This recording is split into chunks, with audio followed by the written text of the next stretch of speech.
Hello and welcome back to our videos. In this lesson, I'm going to show you how to use the HTTP element. With the HTTP element, you would be able to send and receive data from a third-party platform. There are a lot of use cases for this, and I'm going to show you a few of them. Using the HTTP element, you would be able to build a weather bot. You can also connect it to Zapier, to Integromat, to Pabbly Connect, and so much more. You can even build an online ticketing system such as airlines, bus, and etc. You can also send inspirational quotes, jokes, and others.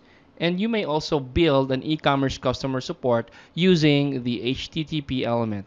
So as you can see, with the HTTP element, you can have more power and customizability inside of your bot. But before we build our chatbot, let me explain first what we are going to build. So we are going to be building a simple bot that sends inspirational quotes to our subscribers. And we are going to call this flow as the inspirational quotes bot. In the very first part of our bot, we are going to create an HTTP element. And what this HTTP element does is it will request data from a third-party API, and that third party is Quotable.io. Quotable is a free API where we can get random inspirational quotes.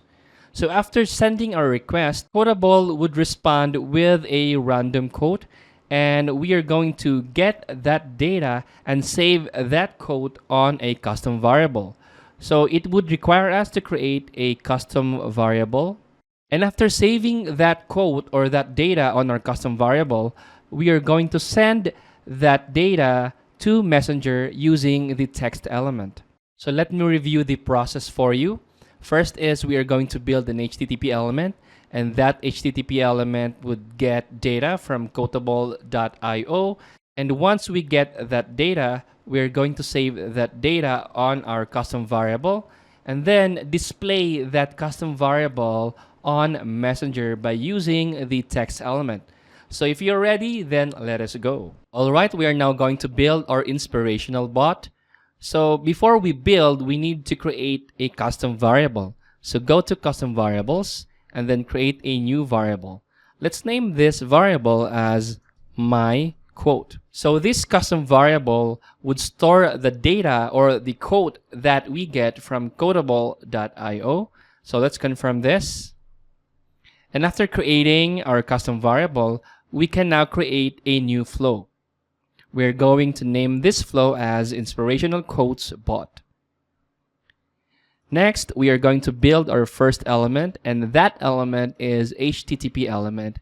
And also, to make it easier for us to do test, we're going to add a trigger and use the keyword as the option. For the trigger keyword, we can use inspire me and then click OK. So we can now configure our HTTP element. Let's add a label here.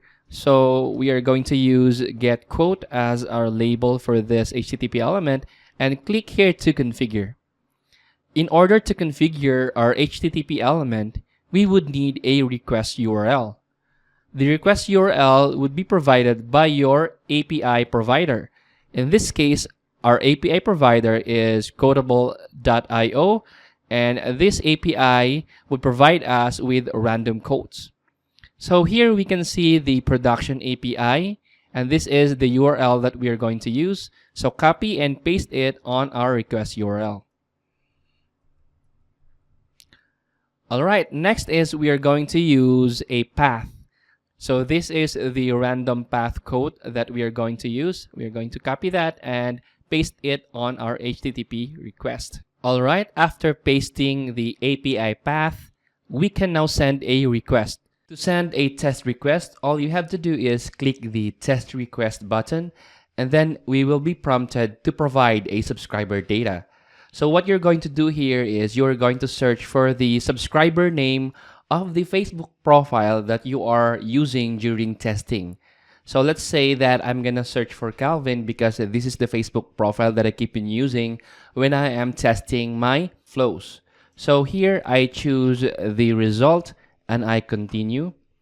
And after that, we will get the map response. So the subscriber data will only be asked the first time you send a test request. But on the succeeding test request, we will not be prompted to provide the subscriber data again because the system will simply reuse that subscriber we provided as the source of our test data. And after that, we now got a response. You would know that your requests have a response if you see the red tick mark on the map response button. So now let's click map response button and you should be able to see the data here. The next step would be to choose what data you need to store. So in this case, the quote is under the content data. So as you can see here, this is the quote.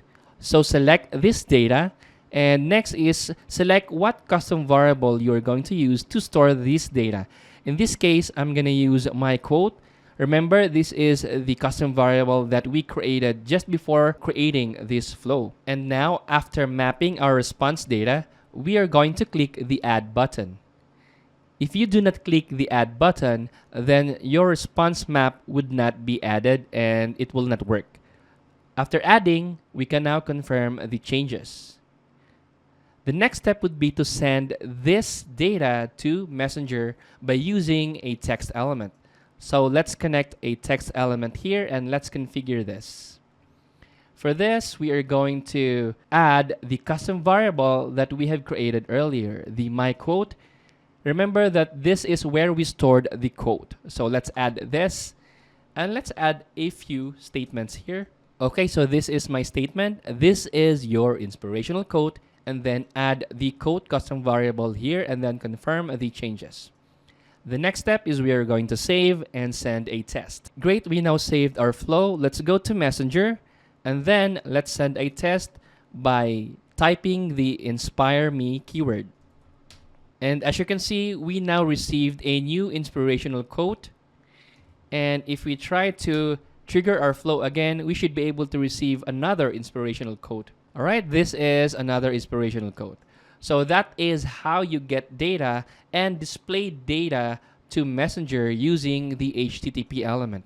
On the next video, we're going to try to post this inspirational quote to our Facebook page. To do that, we are going to use the Marketing Master IO public API and Facebook public API.